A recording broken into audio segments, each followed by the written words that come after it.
Pretože vidíme, že to je dobrá myšlienka, chceme ju takto podporiť. No, my sme zo Žiliny a sme aj z Kotešovej, aj z Višňového. Sme takí poskladaní, sme jedna veľká rodina, ako vidíte. A vo vlaku sa ako cestovalo? Veľmi dobre, veselo. A atmosféra bola výborná. Bol program, takže mali aj trošku zábavu, deti. Keď sme spievali. A čo si spievala? Pravú ruku pred. Drobci, vy mi poviete, odkiaľ ste prišli? Trnavy. A s kým si tu prišla?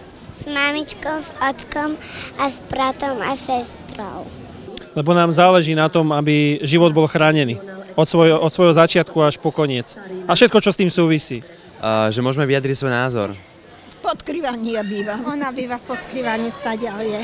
A koľko máš rokov? O jeden viac ako v Lani. Najvyššia spoločenská hodnota je život a od neho sa to potom všetko odvíja, všetko ďalšie.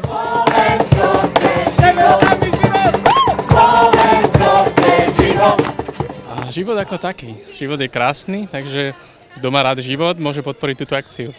A ten hlavný dôvod je spoločne vyjadriť podporu životu.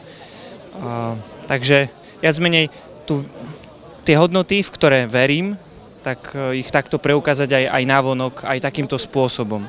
A v prvom rade je to vďaka za život, teda poďakovanie za život. Takže ja to vnímam aj toto spoločenstvo nie ako nejakú manifestáciu, niečo, že ideme nás proti, ale ako poďakovanie, ako svedectvo našej vďaky za život. Áno, sme za život a preto sme aj prišli tu, aby sme podporili túto iniciatívu a možno raz mali aj my nejaký život navyše.